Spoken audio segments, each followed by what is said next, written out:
yendo al tema de la película, creo que tenemos que partir de una pregunta, que es ¿por qué presentar una película sobre la lucha de un grupo de trabajadoras de la limpieza del ferrocarril en una universidad? Estuve en la presentación en la Universidad del Mirail en Toulouse. Estuve en la presentación de la Universidad de Verano de Revolución Permanente en La Veyron. Y estoy ahora en la presentación de la Universidad de París 8. Voy a tratar entonces de responder a esa pregunta de por qué hablar de una huelga de trabajadoras en una universidad. La explotación capitalista mata. La explotación capitalista enferma y agota el cuerpo y la mente. Reduce el tiempo libre en cantidad, pero también el poco tiempo libre que le deja a los trabajadores y a las trabajadoras lo transforma en un tiempo inhumano, porque obliga a que ese poco tiempo libre los trabajadores y las trabajadoras cansadas, agotadas, destruidas por la explotación capitalista, lo tengan que dedicar a no poder siquiera pensar. La explotación capitalista de millones de seres humanos por unos pocos dueños de los medios de producción, dueños de las empresas, dueños de las fábricas, subsiste porque existe el látigo de la desocupación, el látigo de la miseria, el látigo del hambre, que no permiten siquiera que podamos imaginar otra sociedad. Pero la explotación capitalista existe también porque además de la patronal, existe la burocracia sindical que se empeña en convencernos de que a lo máximo que podemos aspirar es a negociar que las cadenas sean un poco más livianas. La explotación capitalista existe porque bajo sus propias condiciones y con la inmensa colaboración de la televisión, de las religiones, es mi opinión como marxista, de la escuela,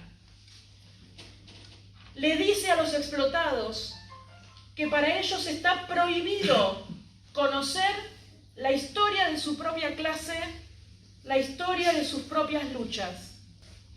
La sociedad capitalista con la explotación le impide a los explotados reconocerse parte de una historia. Les impide aprender de las luchas de su propia clase que ganó y perdió durante siglos. Y entonces cada lucha, la clase explotada tiene que empezar de nuevo. Ya vi 3 veces esta película.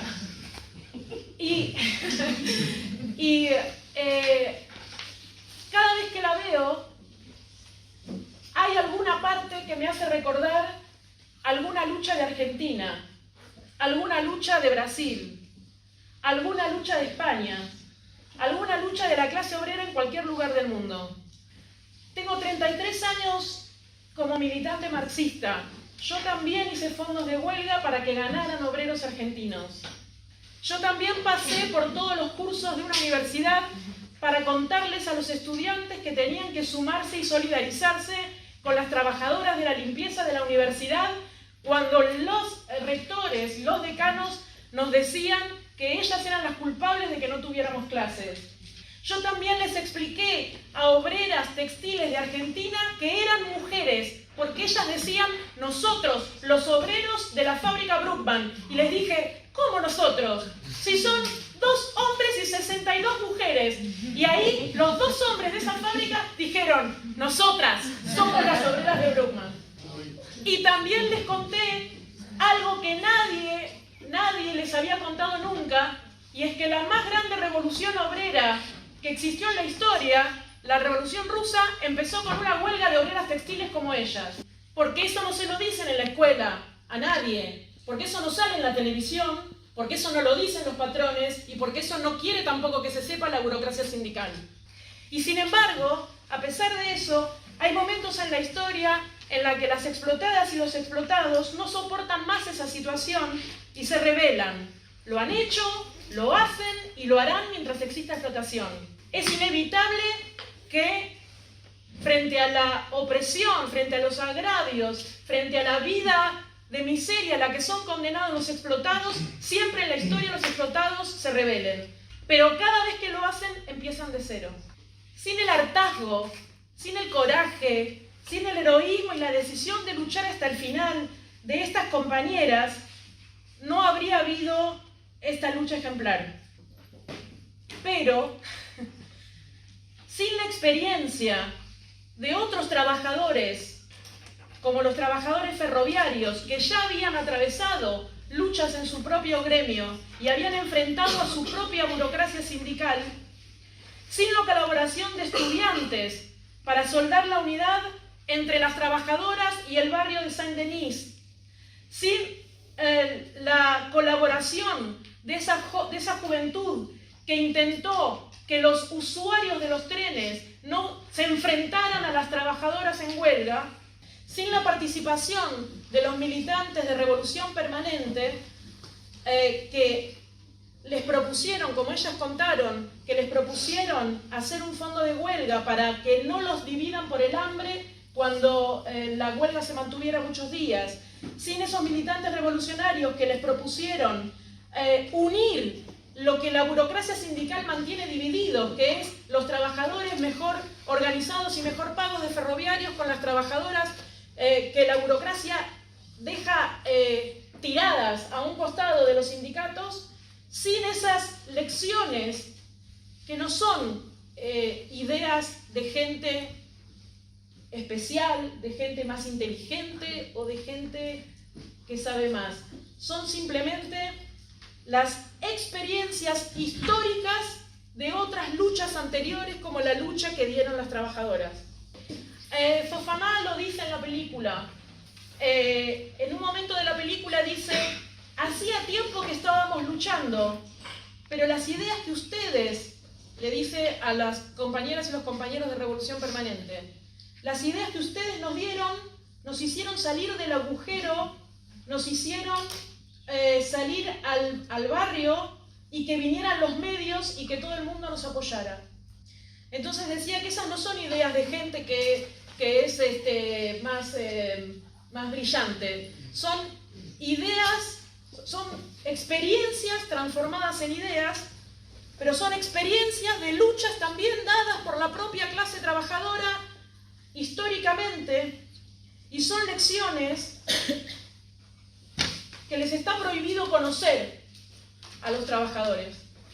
No está prohibido por ley, está prohibido por la explotación, está prohibido por las 8, las 10, las 12 y las 14 horas de estar en una fábrica.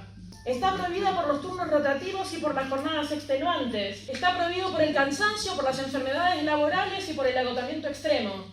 Y está prohibido por la discriminación, como lo primero que dije sobre la imposición de la prohibición de usar el velo, que expulsa actualmente a las jóvenes musulmanas de las escuelas y de las universidades. Entonces, ¿por qué pasamos la película de una lucha de trabajadoras en una universidad? ¿Es solo para mostrar el coraje, la abnegación y el heroísmo que tuvieron, tienen y tendrán siempre los explotados mientras exista la explotación? No, es también para invitarlas e invitarlos a poner su conocimiento al servicio de que estas luchas no estén condenadas cada vez a empezar de cero. Es para invitarlos a que pongan su conocimiento al servicio de que las luchas del pasado y estas luchas del pasado reciente se transformen en lecciones que permitan tomar decisiones que garanticen el triunfo de las luchas del futuro. En la Francia de la huelga Manet, en la Francia de la lucha de los chalecos amarillos, en la Francia que con estas luchas empezó a dar o dio el inicio a una oleada de revueltas que están recorriendo el mundo, desde Argelia hasta Chile, desde Irak hasta Ecuador. En la Francia que en 1968 le dio al mundo la consigna de obreros y estudiantes unidos adelante, que es una gran lección que permite el triunfo de otras luchas. en esta Francia pasamos la película de la lucha de las trabajadoras de ONET para que no se pierda la gran lección que nos han dejado con su lucha, la de que es necesario la construcción de una organización revolucionaria que no solamente nos permita resistir, sino que alguna vez prepare la victoria.